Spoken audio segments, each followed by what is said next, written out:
एक वीर था इस देश का जो लड़ा था अपने देश के लिए, लेकिन लड़ते हुए किसी ने नहीं देखा। वो था एक जाबाज। उनका आखिरी कथन था, मरूंगा यहीं, मरूंगा पर होश नहीं छोड़ूंगा। दोस्तों, आज से करीब 60 साल पहले समय था 1965 का। पारसी सीमा पर जंग छिड़ी हुई थी। तब एक जाबाज ने ऐसा कारनामा कर दिखाया, सीमा के बाहर आज भी उस जाबाज का नाम सुनते ही दुश्मनों के रूह कांप उठती हैं। आज भी ड्यूटी कर रहा है, मगर हैरान कर देने वाली बात यह है, उस जवान को शहीद हुए आज 60 साल बीत चुके हैं। दोस्तों, आखिर क्या वजह थी उसकी जवान को आज तक रिटायर्ड नहीं किया गया? वेतन भी मिलता है, छुट्टी भी मिलती है। आज वो जवान राइफलमैन से कैप्टन तक और कैप्टन से अब मेजर जनरल तक पहुंच गया है। आखिर क्या कहानी है उस जवान की, और ये दो लड़कियां कौन थी जिन्होंने सरहद पर उस जवान के साथ मोर्चा संभाला?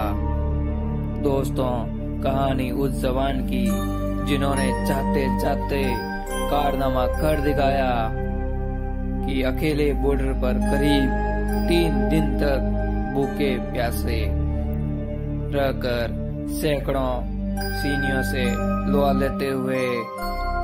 दोस्तों, आप भी उस जवान की दास्तां सुनोगे तो आपके भी रूह कांप पिटेगी। तो चलते हैं इतिहास के पुराने पन्नों में। मैं हूं आपका दोस्त मनोहर सिंह और आप देख रहे हो 97 बना MS। यदि आप हमारे चैनल पर नए हो तो देशभक्ति वीडियो के लिए चैनल को सब्सक्राइब कर दीजिए। आइए जानते हैं कहानी। समय था 1962 का। चीनी सैनिक भारत की जमीन पर कब्जा करते हुए हिमालय की सीमाओं को पार कर अरुणाचल प्रदेश के तवांग जिले तक आ पहुंचे थे, और ये जगह थी नूरा 9 की पहाड़ी। भारत की तरफ से गढ़वाल राइफल की 100वीं बटालियन सामना करने पहुंच गई थी। हर तरफ बर्फ से ढकी हुई पहाड़ियां ही पहाड़ियां नजर आ रही थी। नूरा 9 की पहाड़ी 14,000 फीट ऊंचाई पर थी। भारत चीन सीमा का यह इलाका अब युद्ध में तब्दील होने गया था। चीनी सेना अब बड़ी तादाद में धीरे धीरे आगे बढ़ रही थी। गढ़वाल राइफल की इस भारतीय टुकड़ी में बहुत ही कम सैनिक थे। गैर बराबरी का मुकाबला देकर भारत की टुकड़ी को वापस लौटने का आदेश दे दिया था। पलटन वापस लौटने को थी, तभी 3 सैनिकों ने वापस लौटने से इनकार कर दिया था, और यह जवान थे राइफलमैन जसवंत सिंह नेगी और गोपाल सिंह गोसाई। इन्होंने ठान लिया था खून के आखिरी खतरे तक लड़ते रहेंगे, इसी मिट्टी की हिफाजत में शहीद हो जाएंगे, मगर पीड़ नहीं दिखाएंगे। एक तरफ हजारों में चीनी सैनिक थे तो दूसरी तरफ 3-4 बंकर में 3 भारतीय सैनिक। चीनी सेना बॉर्डर पर हर तरफ हावी हो रही थी और युद्ध शुरू हो गया था।